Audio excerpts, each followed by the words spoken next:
Hi പ്രിയമുള്ള സുഹൃത്തുക്കളെ, പൂഞ്ഞാറ് വൈദികനെ ആക്രമിച്ച സംഭവവുമായി ബന്ധപ്പെട്ട് ഇപ്പോഴിതാ ക്രിസ്ത്യാനികൾ വലിയ രൂപത്തിൽ ഐക്യപ്പെടാൻ തീരുമാനിച്ചിരിക്കുന്നു. ഒരു കാര്യം നിങ്ങൾ ഓർത്തു വെച്ചോളൂ, വർഷങ്ങളായി ഹിന്ദുക്കളെയും ക്രിസ്ത്യാനികളെയും പരസ്പരം ഐക്യപ്പെടുത്താൻ വേണ്ടി കിണഞ്ഞു പരിശ്രമിച്ചിരുന്ന ഹിന്ദു ക്രൈസ്തവ സംഘടനകൾ എമ്പാടും ഉണ്ടായിരുന്നു. മതപുരോഹിതന്മാരും സംഘടനാ നേതാക്കന്മാരും ഉണ്ടായിരുന്നു. അവര് കിണഞ്ഞു പരിശ്രമിച്ചിട്ട് നടക്കാത്ത ഒരു കാര്യമാണ് വളരെ പെട്ടെന്ന് പോപ്പുലർ ഫ്രണ്ട് തീവ്രവാദികളും SDPI ഭീകരരും മുസ്ലിം തീവ്ര ശക്തികളും വിചാരിച്ചപ്പോൾ പുഷ്പം പോലെ നടന്നു കിട്ടിയത്. ആദ്യം അവര് ജോസഫ് മാഷിന്റെ കൈവെട്ടി. ആര് പ്രതികരിച്ചു? സഭയും വിദ്യാഭ്യാസ മന്ത്രിയും അടക്കം. അദ്ദേഹം ഏത് രാഷ്ട്രീയ പ്രസ്ഥാനത്തിലാണോ പ്രവർത്തിച്ചിരുന്നത് അവരും ഒക്കെ അദ്ദേഹത്തെ കൈവിട്ടു. ഒരാളും അദ്ദേഹത്തെ സഹായിക്കാനില്ലാതെയായി. കുടുംബത്തിന്റെ ആകെ വരുമാനമായിരുന്ന അദ്ദേഹത്തിന്റെ ജോലിയും പോയതോടെ ഭാര്യ സലോമി മാനസിക വിഭ്രാന്തിയിലായി. തന്നെയുമല്ല, തന്റെ ഭർത്താവിനെ കയ്യും കാലും വെട്ടിയതുപോലെ ഏത് നിമിഷവും വീട്ടിൽ കയറി തങ്ങളെയും ഇല്ലാതാക്കും, അതല്ലെങ്കിൽ ഭർത്താവിനെ വീണ്ടും വെട്ടും എന്നുള്ള ഭയത്താൽ അവർ മാനസിക വിഭ്രാന്തിയിലായി. ജോസഫ് മാഷിന്റെ മകനെ കൊണ്ടുപോയി ക്രൂരമായി മർദ്ദിച്ച് അവശനാക്കി. എന്തേ സഭാ നേതൃത്വം ഒന്നും കണ്ടില്ലായിരുന്നോ? അവർക്കന്ന് മുസ്ലിം തീവ്രവാദികളെ ഭയമായിരുന്നു. ആ ഭീകര വർഗത്തെ ഒറ്റപ്പെടുത്തി അവരുടെ ശത്രുവായി എത്ര നാൾ നമുക്ക് പിടിച്ചു നിൽക്കാൻ സാധിക്കും? അതുകൊണ്ട് അത് ബുദ്ധിയല്ല. ഒരു ജോസഫിനെ എടുത്ത് വെളിയിലിട്ടാൽ നമ്മൾ സേഫായി, അവരുടെ ശത്രുത നമുക്ക് കിട്ടത്തുമില്ല. അങ്ങനെ തീരുമാനിച്ചു. പിന്നീട് പാലാ ബിഷപ്പ് പറഞ്ഞുപോയി, മാർ ജോസഫ് കല്ലറങ്ങാട്ട് പിതാവ് പറഞ്ഞുപോയി, നമ്മുടെ ഈ കേരളക്കരയിൽ ലവ് ജിഹാദും നാർക്കോട്ടിക് ജിഹാദും കൊടിവെച്ചു വാഴുകയാണെന്ന്. അപ്പോഴേക്ക് കുരുക്കൾ പൊട്ടിയൊലിച്ചല്ലേ. പിന്നീട് ജോസഫ് മാഷെ വിട്ടുതരൂ എന്ന് അന്ന് പറഞ്ഞതുപോലെ മാർ ജോസഫ് കല്ലറങ്ങാട്ടെ വിടാൻ, പാലാപിതാവിനെ ഇറക്കി വിടാൻ ഇവർ പ്രകടനം നടത്തി.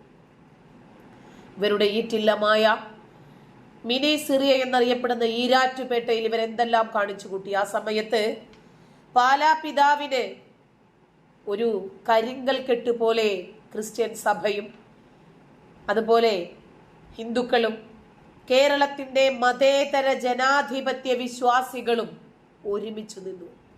കല്ലറങ്ങാട്ട് പിതാവിനെ തൊടാൻ ഇവർക്ക് കഴിഞ്ഞില്ല. പിന്നീടാണ് ഇതേ പരാമർശവുമായി ആന്റണി അച്ഛൻ വരുന്നത്. ആ സമയത്തും വിശ്വാസികൾ ഒന്നടങ്കം ഒരുമിച്ച് നിന്നു. അതുകൊണ്ട് എന്ത് സംഭവിച്ചു? അവരെ ആരെയും തൊടാൻ കഴിഞ്ഞില്ല. ഇവര് വിചാരിച്ചതുപോലെ അന്ന് ജോസഫ് മാഷിന്റെ കയ്യും കാലും വെട്ടിയതുപോലെ വളരെ എളുപ്പമായിരിക്കും ക്രിസ്ത്യൻ സഭയിലെ ഓരോരുത്തരെയും വെട്ടി അരിയുന്നത് എന്നിവര് വിചാരിച്ചു. അതുകൊണ്ടാണ് പള്ളിമേടയ്ക്കകത്ത്, എന്തേ കേരളമല്ലേ, ഇന്ത്യക്കകത്തുള്ള സംസ്ഥാനമല്ലേ കേരളം, ഇവിടെ ഇസ്ലാം മത വിശ്വാസികൾക്ക് അവരുടെ മതം പ്രതിനിധാനം ചെയ്യാൻ, ഫോളോ ചെയ്യാൻ, പ്രചരിപ്പിക്കാൻ സാധിക്കുന്നത് പോലെ തന്നെ ഹിന്ദുക്കൾക്ക് അവരുടെ മതവും മതമില്ലാത്തവർക്ക് അവരുടെ യുക്തിബോധവും ശാസ്ത്രബോധവും ക്രിസ്ത്യാനികൾക്ക് അവരുടെ മതനിയമവും ഫോളോ ചെയ്യാൻ ഇവിടെ റൈറ്റ്സ് ഉണ്ട്. ഇവിടെ ആരാധനാലയങ്ങൾ എമ്പാടുമുണ്ട് എല്ലാ മതവിശ്വാസികൾക്കും. എന്തേ ക്രിസ്ത്യാനികളുടെ മെക്കിട്ട് കയറാൻ മാത്രം ഇവര് കുറെ നാളായിട്ട് പരിശ്രമിച്ചു കൊണ്ടിരിക്കുന്നത് നിങ്ങൾ ശ്രദ്ധിച്ചോ?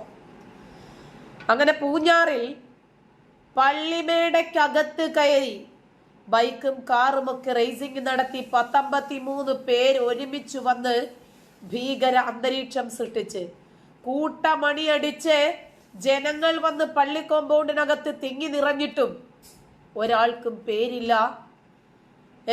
ഒരു പ്രതികൾക്കും തന്തയുമില്ല, തള്ളയുമില്ല, അഡ്രസ്സുമില്ല. ഇതൊന്നും നമുക്ക് അനുവദിച്ചു കൊടുക്കാൻ പറ്റുന്ന വസ്തുതകളല്ല. ഇത് ആർക്ക് അംഗീകരിച്ചു കൊടുക്കാൻ പറ്റും?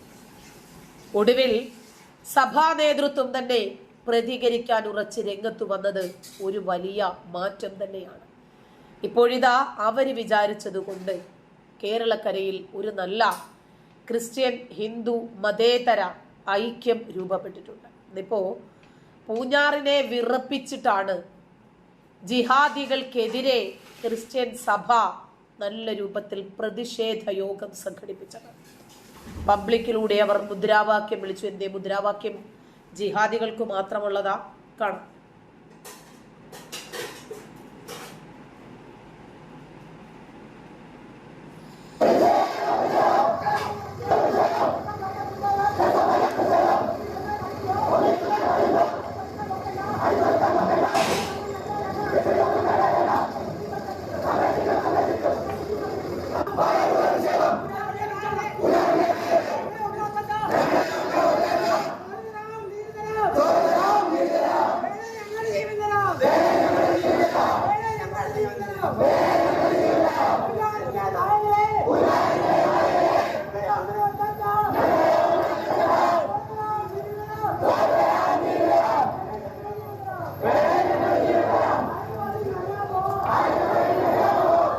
ഇപ്പോഴാണ് ഇവർക്ക് വെളിവ് വെച്ചത്.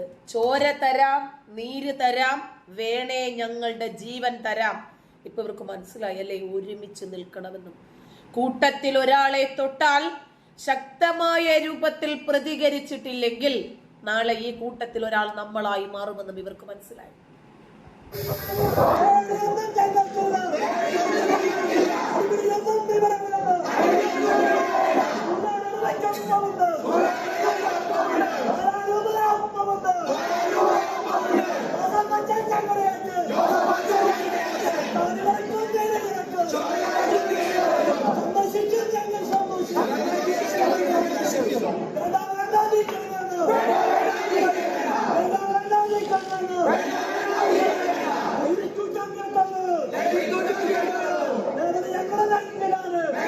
എന്തായിരുന്നാലും ഈ ഒരു സംഭവത്തോടെ ജിഹാദികൾ ആകെ ഒന്ന് ഭയപ്പെടാനൊന്നുമില്ല. അവർക്ക് ജാഗ്രത തന്നെയുള്ളൂ, പേടിയൊന്നുമില്ല. പക്ഷേ അവർ കുറച്ചുകൂടി വിജിലന്റ് ആകാൻ സാധ്യതയുണ്ട്. കാരണം ഇനി പഴയതുപോലെ കേറി വെട്ടൊന്നും നടക്കില്ലെന്ന് മനസ്സിലായി. വൈദികർ പബ്ലിക്കിൽ ഇറങ്ങി പ്രഭാഷണം നടത്താൻ തുടങ്ങി. ഇന്ന് അവർ പള്ളി കോമ്പൗണ്ടിലാണ് കയറിയതെങ്കിൽ നാളെ അവർ മൂർച്ചയേറിയ ആയുധവുമായി ക്രിസ്ത്യൻ പുരോഹിതരുടെ വീട്ടിനകത്ത് കയറും. നമ്മൾ മാത്രം മതി ഈ സ്വതന്ത്ര ഭാരതത്തിൽ എന്ന് ഇവരങ്ങ് തീരുമാനിച്ചു. എന്നിട്ട് ആരെയാണോ ഇവർ ലക്ഷ്യം വെക്കുന്നത്, ആരെയാണോ ഇവർക്ക് ഇല്ലാതാക്കേണ്ടത്, അവരെ ഇല്ലാതാക്കാൻ ഇവർ കമ്മ്യൂണിറ്റി ആയിട്ട് ഇറങ്ങിത്തിരിക്കുവാണ്. 10 പ്രായപൂർത്തിയാകാത്ത കുട്ടിക്കാലന്മാരാണ് ഇവരോടൊപ്പം ഉണ്ടായിരുന്നത് എന്ന് പറയുമ്പോൾ ഇവർ വാഹനം ഓടിച്ചിരുന്നല്ലോ, ആ വാഹനം കസ്റ്റഡിയിൽ എടുക്കേണ്ടതല്ലേ? അവർക്ക് തന്തയില്ലെങ്കിൽ വേണ്ട, ആ വാഹനത്തിന്റെ ഉടമകളെ അറസ്റ്റ് ചെയ്യേണ്ടതല്ലേ? അപ്പോഴും ഈ ക്രിമിനലുകളുടെ ഭാവി സുരക്ഷിതമാക്കാൻ ബാധ്യതപ്പെട്ട ഒരു സർക്കാരാണ് ഈ കേരളം ഭരിക്കുന്നത് എന്ന് അവർക്കാരെയോ ബോധ്യപ്പെടുത്തണം. കൃത്യമായി അത് ബോധ്യപ്പെടുത്തി. നന്ദി.